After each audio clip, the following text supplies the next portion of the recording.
ሰላም አለይኩም ወራህመቱላሂ ወበረካቱ። ውድና የተወደዳችሁ የፋፊቲ ቻናል ዩቲዩብ ሰብስክራይብ፣ ላይክ፣ ሼር በማድረግ ቤተሰብ ይሁኑ። ሰላም አለይኩም ወራህመቱላሂ ወበረካቱ። ውድና የተወደዳችሁ የፋፊቲ ቻናል ዩቲዩብ ተከታታዮች ሰላም ጤና ይስጥልኝ ብያለሁ።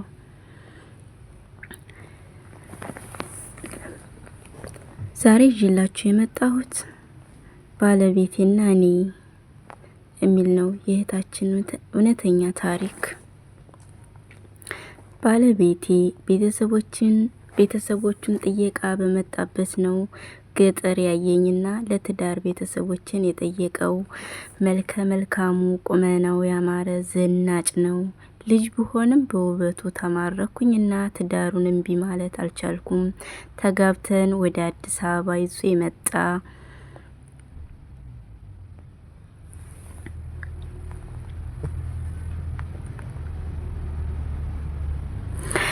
ይዞ የመጣ የሚኖረው ከወንድሙ ጋር ነው። ወንድሙ በጎን ቤት አለው። መልካቸው ግን ጭራሽ አይመሳሰልም። ወንድሙ ጥቁር አፍንጫ የሌለው የባሌ ተቃራኒ ነው። ባለቤቴ የኔ በመሆኑ ኩራት፣ እድለኝነት፣ ደስታ ይሰማኛል። በየቀኑ እየወደድኩት በቻልኩት ሁሉ እሱን ለማስደሰት እየለፋው ፍቅራችንም ሞቀ። ወንድሙ በባህሪው አይናፋር ስርዓት ያለው ነገር ነው። ጥሩ የሚባልም ሰው ነው። በወንድሜ አይን እንጂ አላየውም፣ እንደ ወንድሜ እንጂ አላየውም። ምድር ላይ ከባለቤቴ ሌላ ወንድም ቆንጆም ያለ እስከማይመስለኝ በፍቅሩ ተሸነፍኩ። እሱ በስራ ቢዚ ነው። እኔ ደግሞ ቤት ቁጭ ብዬ ስራ ከምፈታ ኦንላይን ቅርአት ጀመርኩ። በድኔ ጠንካራ ይሁንኩ መጣሁ። ለውጤ ባለቤቴን እስከሚገርመው መሸት ሲል ዝንጥ ብዬ የሚወደውን ሰርቼ የሚወደውን አለባበስ ለብሼ ተዘገጃጅቼ ጠብቀዋለሁ። በጉጉት ነው ሁሌ የምጠብቀው። እሱ ደግሞ በባህሪው ቀብራራ፣ ሳቁ የተገደበ ዝምተኛ ነው። በዚህ ብዙም ደስተኛ አይደለሁም። ለምን አታጫውተኝም? ውሎህን አታወራኝም ስለው በባህሪ እንደዚህ ነኝ። ውሎ ያው እንደምታውቂው ስራ ነው ይለኛል። ስራ ሲሆን የምደውልለት እኔ ነኝ። የጨቀጨኩ ሲመስለኝ፣ ምቾት የነሳሁ ሲመስለኝ መደወሌን ቀነስኩ። በሳምንት እሁድ ወጥተን ተዝናንተን ምሳ በልተን ራት በልተን እንመለሳለን። ከዛ ውጭ ቤት ነኝ። እኔ እንስፍስፍ ብዬ ስፈልገው ምላሹ ቅስቅስ ያለ እንደ በረዶ ውሃ እያለ ምቾት ነሳኝ። ሆኖም ኦዙር እየሰጠው አልፈዋለሁ። የሆነ ነገር ፈልጌ ስደውልለት በፊት ራሱ ያመጣልኝ ነበር፣ ይንከባከበኝ ነበር። አሁን ግን በወንድሙ መላክ ጀመረ። እሱን ማናገር ስበፈጥሬ ደውዬ ይሄን ፈልጋለሁ፣ ይሄን ገዝተህልኝና ስለው ለወንድሜ ለምን አትደውይም ያመጣልሻል ብሎ ተጣድፎ ስልኩን መዝጋት ሆነ። ቤት ሲመጣ አኮርፌ ጠብቀዋለሁ።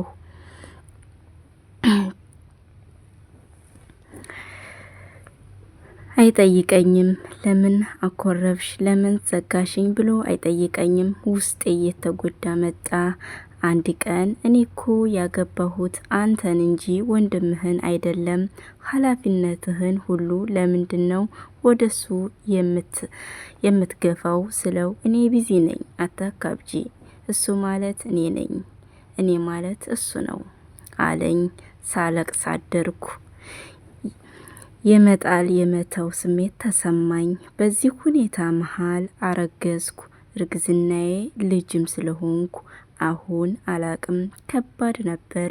ምግብ አልበላም፣ የበላሁትም ይወጣል፣ ያቅለሸልሸኛል። በየቀኑ ትውከት ነው።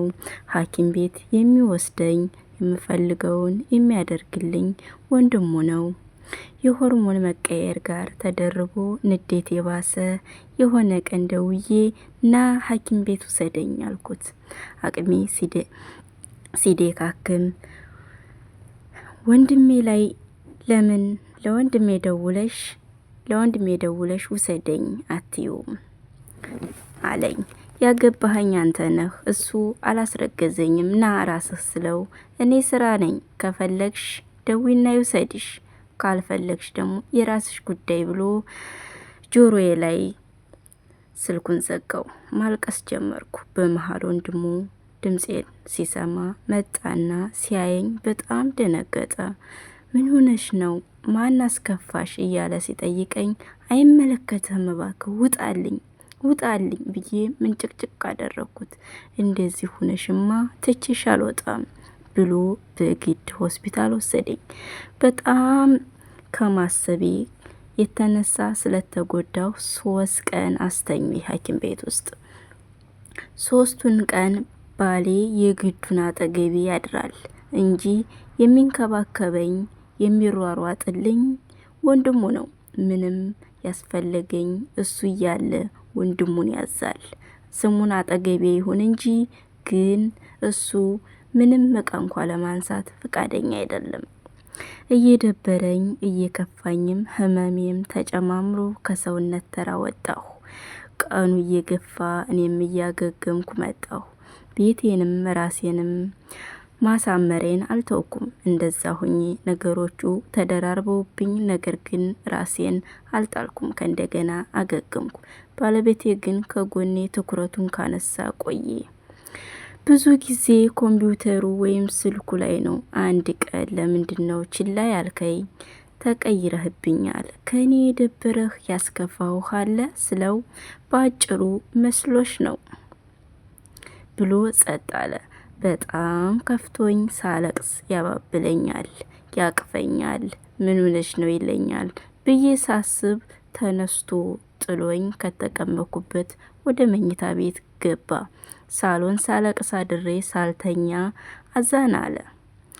ሱብሂን ሰግጄ ወደ አላህ አልቅሼ ዱአ አድርጌ እዛው መስገጃዬ ላይ ድፍት እንዳልኩኝ እንቅልፍ ወሰደኝ።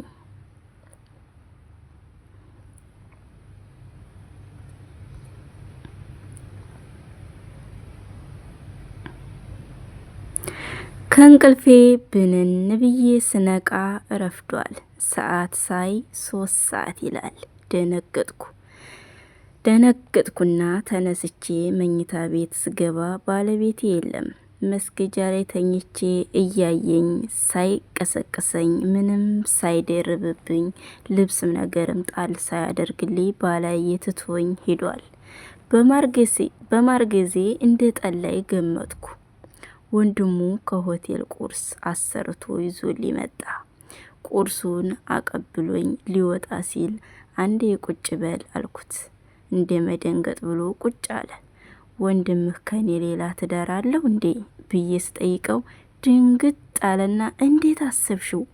እሱ እንደዚህ አይነት ሰው አይደለም፣ ምን ተፈጠረ ሲለኝ ያለውን ነገር ሁሉንም ነገርኩት።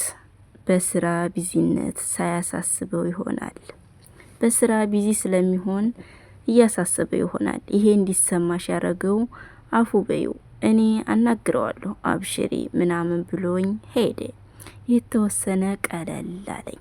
የዛን ቀን ማታ ባለቤቴ በጊዜ መጣ። እራት አብረን በላን። የሚወደኝ የሚፈልገኝ አስመሰለ እንጂ ከልቡ እንዳልሆነ እያወቅኩ አሁንም በተስፋ የመጀመሪያ ፍቅራችንን ናፈቅኩ። እያወራን እየሳቅን አመሸን። ጥሩ ጊዜ ነበር። በቃ ደስ አለኝ። አላህን አመሰገንኩት። ነገሮች ተስተካከሉልኝ አልኩ። ግን ሊቀጥል አልቻለም። መውለጃዬ ሲደርስ ጭራሽ እያመሸ መምጣት ጀመረ። የሆነ ነገር ካስፈለገኝ ለወንድሙ ደውዬ የምደውለው በቃ ለሁሉም ነገር ወንድሙ ነው። አሁን ይሄ ምን ይባላል? ምጥ ሲመጣ ወንድሙን ደውዬ መቶ ወሰደኝ። ምጤን ያየ ያህል አስቸጋሪ አልነበረም። ምጤ ያን ያህል አስቸጋሪ አይደለም። አልሐምዱሊላህ በሰላም ሴት ልጅ ወለድኩኝ። ባሌ ምንም እንዳልተፈጠረ ጠዋት ወልጄ ማታ መጣ። ገረመኝ። መናደድም ትቻለሁ። በልጄ መደሰት መጽናናት ጀመርኩ። አራስ ቤት አልፎ አልፎ ልጄን ያያታል። ወንድሙ ግን የሚያስፈልገኝን ሁሉ ጠይቆኝ አድርጎልኝ ወደ ቤቱ ይሄዳል። ባለቤቴ ትዳራችን ላይ ሚናው ምንድነው? የሁል ጊዜ ጥያቄ አራስ ቤት እናቴ የፈለኩትን እየሰራች ብታቀርብልኝም ችላ መባሌ መረሳቴ እንዳለቀስኩ ከስቼ ወጣሁ። የተወሰነ ነገር ከሁኔታችን ተረድታለች እናቴ። እኔን ለመጠየቅ ፈርታ ዱዓ ብቻ ታደርግልኝ ነበር። የአራስ ጊዜን ስጨርስ አጽናንታኝ መካክራኝ ሄደች። ስትሄድ የባሌ ወንድም ብዙ ነገሮችን ገዛዝቶ ሰጣት። መሳፈሪያም ብሎ ብር ሰጣት። መረቀችው። አይገልጸውም። ያኔ ነበር ስለ እሱ ማሰብ የጀመርኩት። ምን ነው ይሄን ድርጊት ባሌ አድርጎት ቢሆን በወንድሙ ፈንታ ብዬም ተመኘሁ። ልጄ ግን ከጊዜ በኋላ መተንፈስ እያቃታት መታመም ጀመረች። ሕክምናም ለውጥ አላመጣም። ስታለቅስ ታድራለች። አቅፌ የማድረው እኔ ነኝ፣ እሱ ይተኛል። የልጄ ህመም ሲበረታ ግን ደነገጠ። እሱም እኔም በየተራ እያቀፍን ይነጋል። ብዙ አልቆየችም፣ ወደማይቀረው ዓለም ሄደች።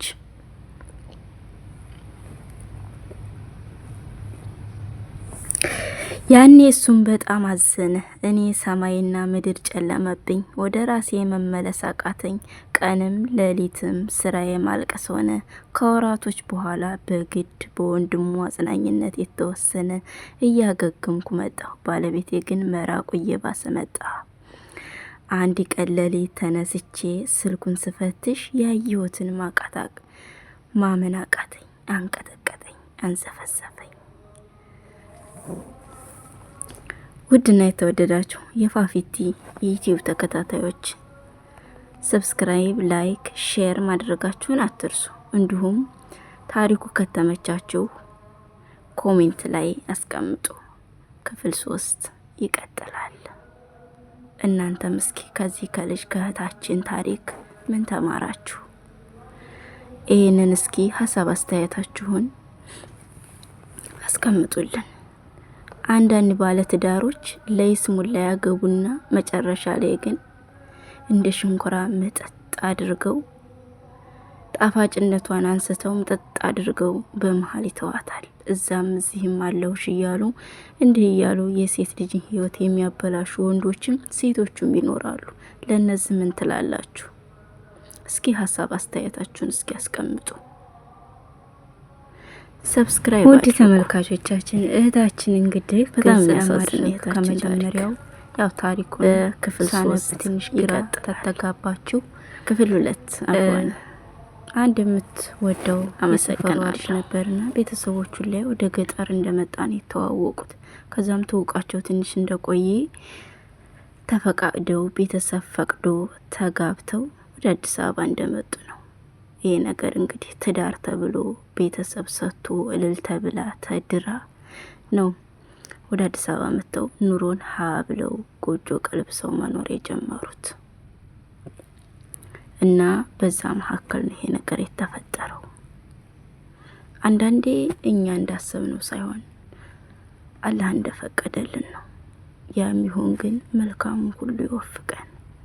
ዱአ አድርጉ። ወደ ትዳር በማንኛውም ሃይማኖት ውስጥ በማንኛውም ውስጥ ሆናችሁ ወደ ትዳር ስትገቡ ዱአ አድርጋችሁ ለራሳችሁ ግቡ። መልካሙን ትዳር ሁሉ ይስጣችሁ። ተላምጦ መተፋትም በጣም ያማል፣ መቁሰል መድማትም። ይህን ደግሞ ቁስሉ ያለበት ሰው ወይም አካባቢ የተደረሰበት በአይነት ታየ ነው የሚገባው እና ከነዚህ ነገር ጠብቀን የህይወታችን መጨረሻስ ምን ይሆናል? በክፍል 2 ይጠብቁ። ከልብ እናመሰግናለን። መልካም ቀን።